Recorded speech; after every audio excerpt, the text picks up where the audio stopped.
Yo, Marcus, low budget wisdom. Here is a thought for you, right? Do I actually want it, or do I want others to see that I have it? Do I actually want it, or do I want others to see that I have it? This could be materialistic things like the new car, love, marriage, handbags, or our phones, right? New phones, new gadgets, new toys, our jobs. This can be anything from our clothes, any materialistic thing, anything at all. You can also apply this question to really know yourself. Do I actually want it, or do I want others to see that I have it? And this is a very emotionally charged and it's a very heavy topic. Most people live life not knowing the difference of whether or not this actually is something that I truly want for myself, or is it just something I want so that other people can see that I have it. And why this thing is so important, why this question is so important to apply to things that we buy, that we want to achieve and obtain, is because if the purpose of obtaining certain people, certain jobs, certain titles, certain accolades, certain materialistic things, if the only purpose is that you want others to see that you are successful and you want other people to see that you you have it, you have obtained and achieved these things, you're going to suffer.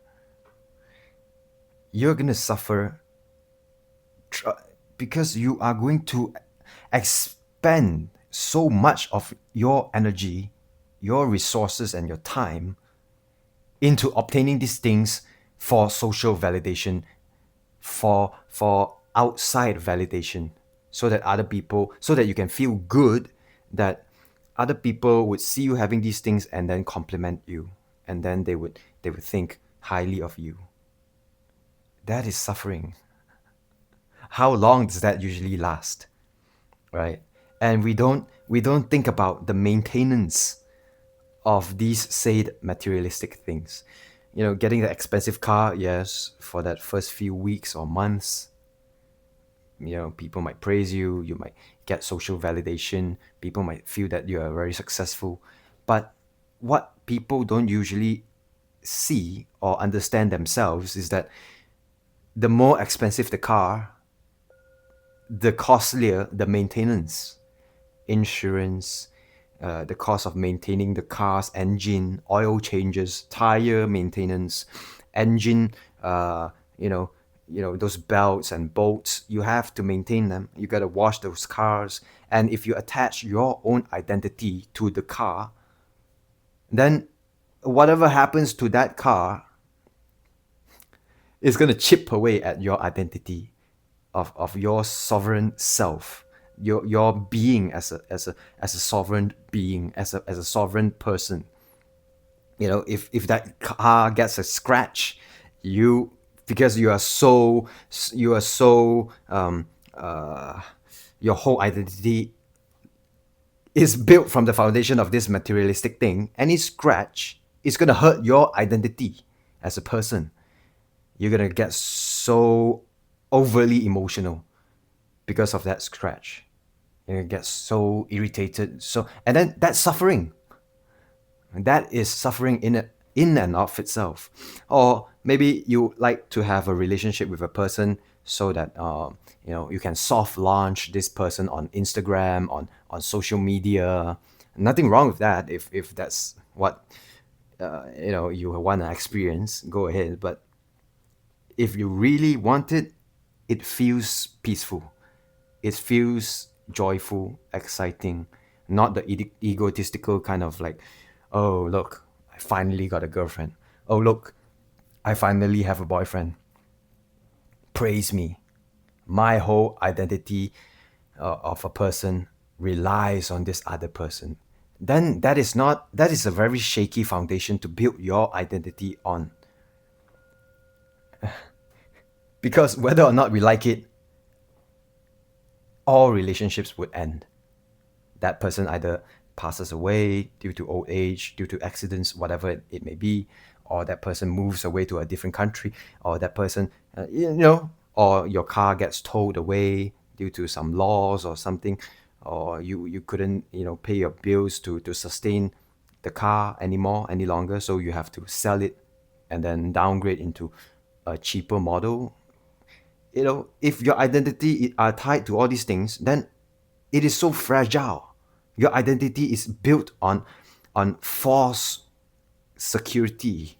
These things can be taken away at any moment. So you would perpetually feel insecure about your state of being. You're trapped. That's why you suffer. You're trapped. You're trapped by all these things.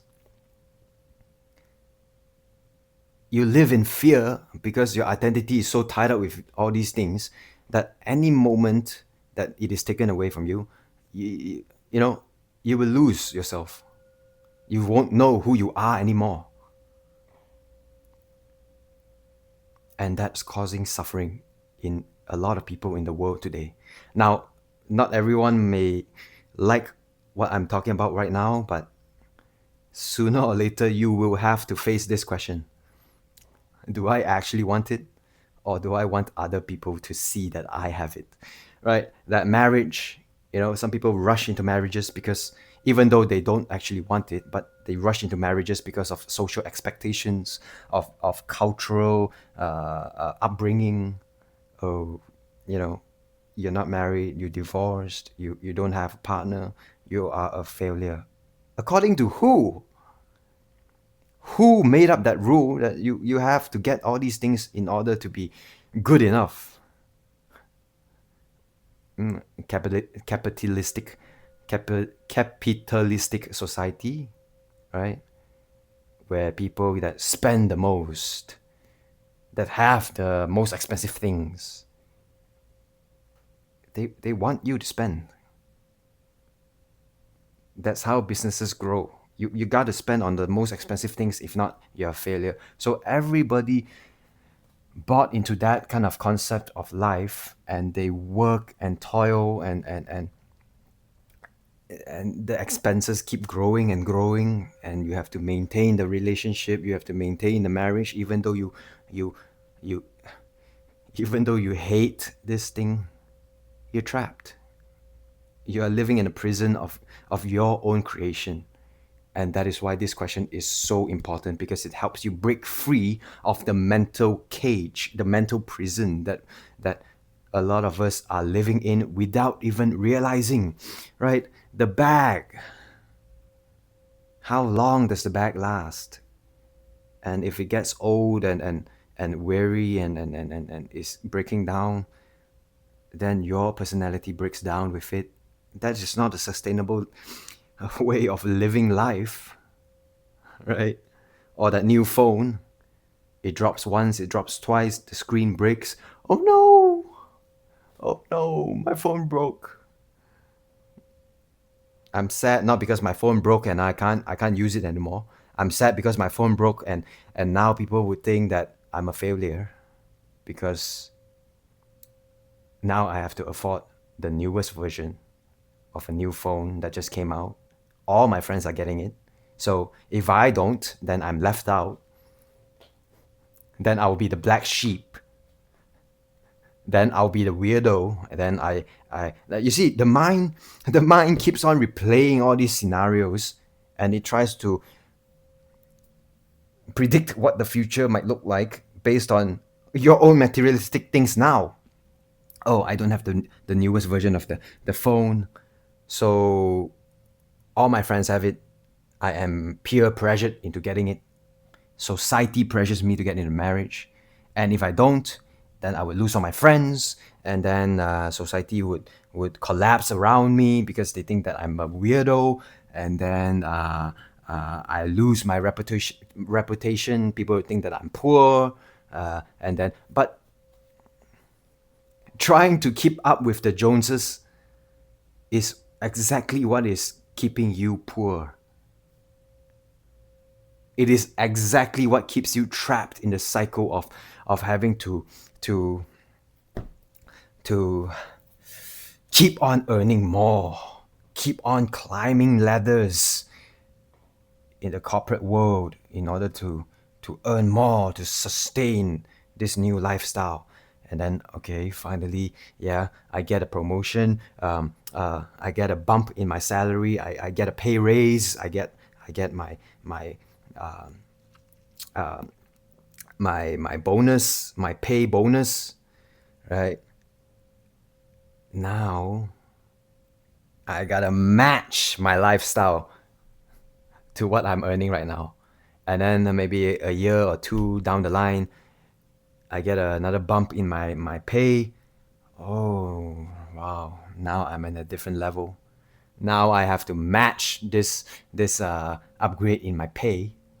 And then you bump up your living standards, your the things that you own, the things that you buy, the things that you can afford, match it exactly to my pay.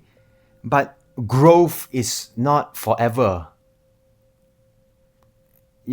Then your identity gets tied up to this job and how much pay increase that you get, and then you try to match it up more and more and more and more. It's an endless cycle, and then one day you might realize, I don't have any savings.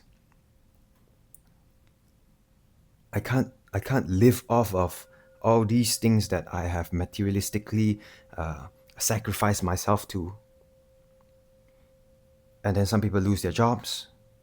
Anything can happen, or their pay gets stuck at that level, and they have to keep on working year after year after year for someone that they don't even like, just to maintain a life built on a shaky foundation of owning materialistic things, of having materialistic things that I don't actually even like. And if this company, is going through retrenchments and all that, your pay suddenly gets down to zero, but you have a bunch of stuff that you don't actually like to maintain. Now you got to sell all these things, and for what for? What for?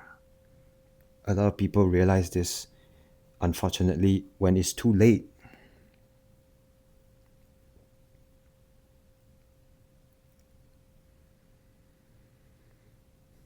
And people get mad at me if I talk about these things because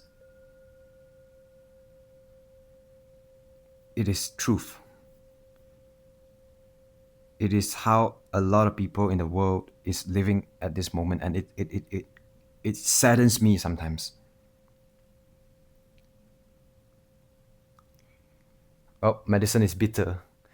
Thanks for watching, guys. If you made it this far, please do subscribe, like the video, and share your comments about what you actually think about this quote. And have a good one.